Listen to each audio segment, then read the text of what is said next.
Poser des questions vraiment simples avec des réponses, si c'est possible, courtes.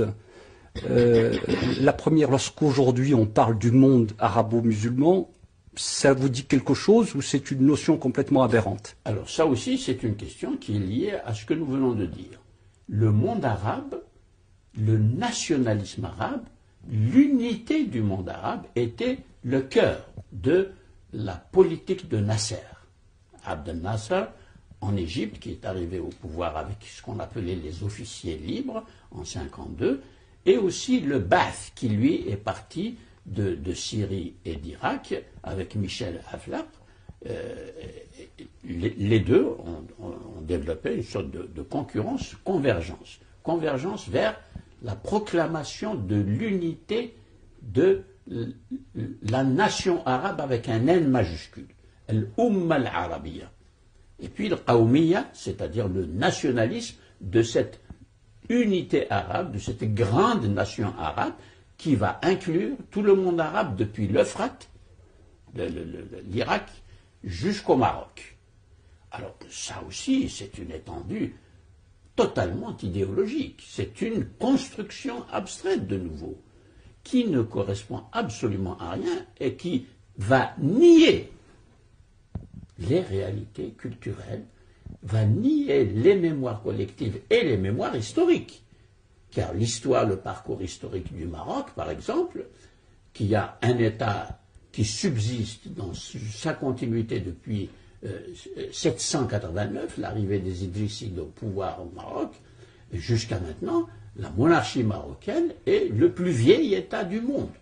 Alors qu'à côté, l'Algérie n'a pas une telle continuité de l'État. Il y a eu des États éphémères sur le territoire algérien qui ont duré peu de temps, et puis il y a des dynasties qui se succèdent, etc. On ne peut pas désigner un État avec la continuité que nous avons au Maroc. En Tunisie, il y a eu une continuité un peu plus forte, mais pas non plus au niveau de... etc. Je peux continuer ainsi. La Libye, l'Égypte, l'Irak, etc.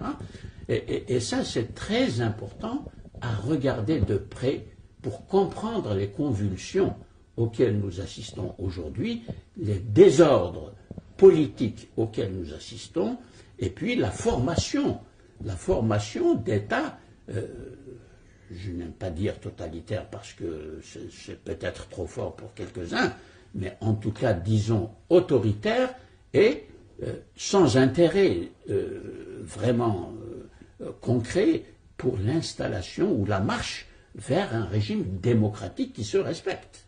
Ça, c'est général. Ce manque, justement, de culture démocratique pour aller vers des démocraties. Or, on a employé le vocabulaire de la démocratie.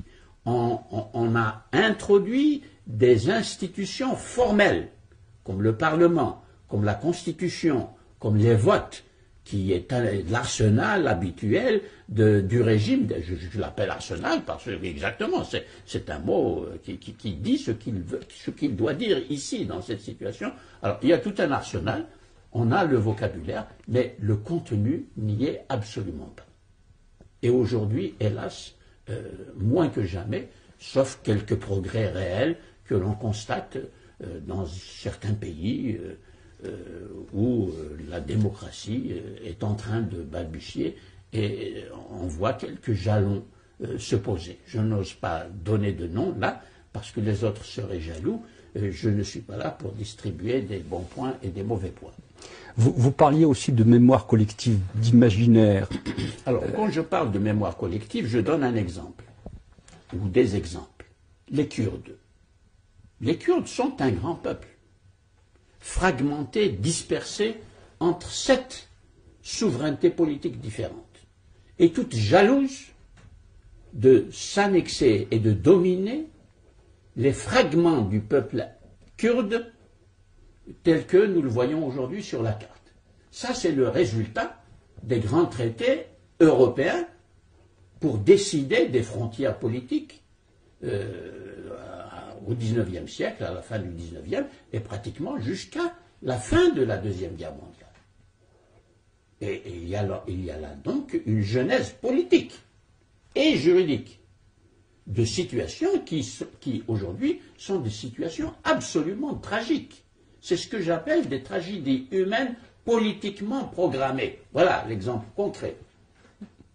Si nous regardons au Maghreb, nous avons une situation qui n'est pas aussi tragique que celle des Kurdes, parce que le peuple maghrébin, le vaste peuple maghrébin, de Benghazi, la frontière égypto-libyenne, jusqu'au Maroc, et de la Méditerranée jusqu'au Niger, c'est un immense espace. Cet espace est anthropologiquement nommé berbère. Le mot ne convient plus aujourd'hui parce que les intéressés le rejettent. C'est un mot qui a été donné à ce peuple au temps des Romains. Parce que barbaroi, ça veut dire des gens qui baragouinent une langue que les Romains, évidemment, ne comprenaient pas. Les Arabes ont repris le mot et l'ont gardé. Ibn Khaldoun, dans sa grande histoire, il l'a intitulé Tarikh al-Barbar en arabe. Histoire des Berbères. Ibn Khaldoun. 14e siècle. Il est mort en 1406. Donc il y a là quand même une réalité anthropologique, culturelle, historique, extrêmement importante. Et non, nous allons l'effacer. On n'en parle pas du tout. À l'école, par exemple, on n'en parlera pas. Silence absolu. Alors qu'il y a des millions de citoyens algériens et marocains, moins en Tunisie, pour des raisons historiques, quelques-uns en Libye encore aujourd'hui, dans le Jebel Nafoussa. Eh bien, tout ça, on va l'effacer. Et on va l'effacer dans cette période de libération, après les libérations.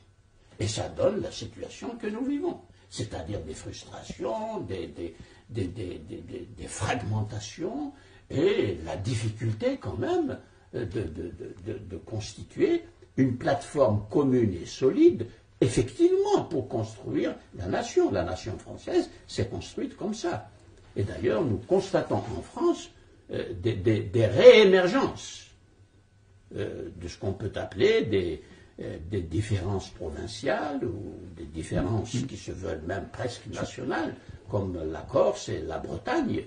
Ça, c'est un phénomène qu'on retrouve dans le monde entier.